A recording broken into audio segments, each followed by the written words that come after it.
All right, so welcome back, everybody, for another deep dive. Today we're going to be looking at something kind of different, I think. Yeah. It's not an article. It's not a book. It's an audio file. Uh-huh. It's actually titled "Create a Masterpiece for the Ears" .mp3, Ooh, okay. and it's kind of I think a cool metaphor for life. Yeah, It's just yeah. about viewing life as a symphony, Okay. and you are the conductor. I like that. So we're going to be talking about that today, and kind of like how focusing on the positive aspects of that symphony that you're conducting Right. can make for a really richer, more fulfilling life experience. Yeah, I mean, it is a really compelling metaphor. Yeah. When you think about, listening to a symphony, you don't necessarily focus on every single note, right? Yeah. You're listening to the way all the notes work together Right. to create the overall effect. Exactly. Yeah. And this audio is saying that we have that same power in our lives. We get to choose which notes to emphasize. And think about this, right? Like if you're conducting the symphony of your life, Okay.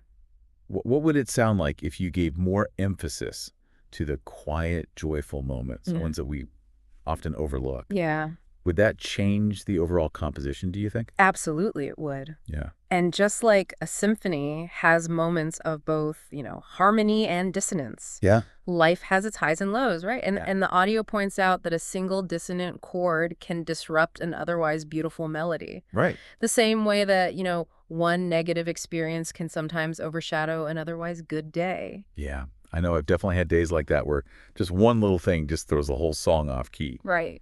But the audio goes a step further, right? Yeah. It suggests that we actively delete the negative, just like we declutter our homes, Yeah. I'm really intrigued by this idea of deleting the negative. Like, in your experience, what are some of the most common things that people struggle to let go of? Oh, that's a great question.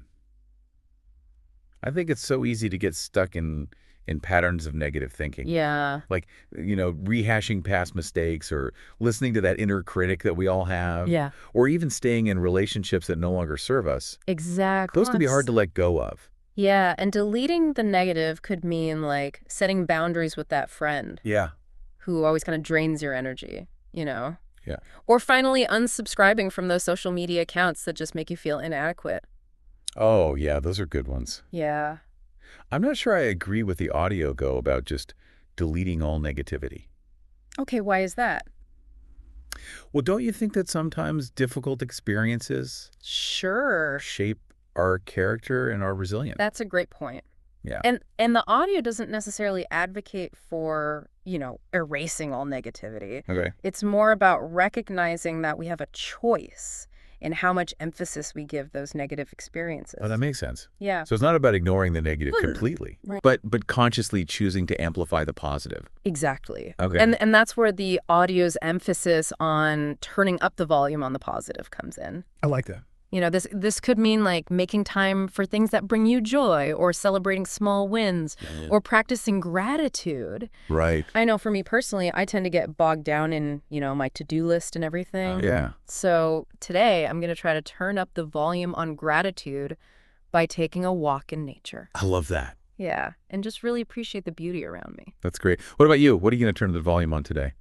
No, I love that. I think today I'm going to turn up the volume on creativity. Nice. I've been putting off a personal project, and today's the day to pick it back up. Awesome. I'm excited about that. Yeah, it's amazing how even small shifts in focus can change the entire sound of our lives. It really is. So to recap, what we've learned from this fascinating audio, Yeah. we have the power to shape our own life symphony by choosing which experiences to emphasize. We can delete the negative by letting go of things that bring us down. Right. And we can turn up the volume on the positive by focusing on what truly matters. And if we connect this back to the bigger picture, Yeah.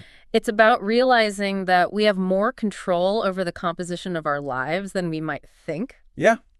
We can't always choose the notes that life throws at us, Right. but we can choose which ones we want to emphasize. I love that. And here's a final thought for you to ponder out there listening to this. Okay. If your life were a song, what would you title it right now? And how might you change the composition? Yeah. What would you delete? What would you amplify to make it a true masterpiece? That's a great question. Thanks for joining us for another deep dive. Yeah, this was fun. We'll see you next time. See ya. Bye.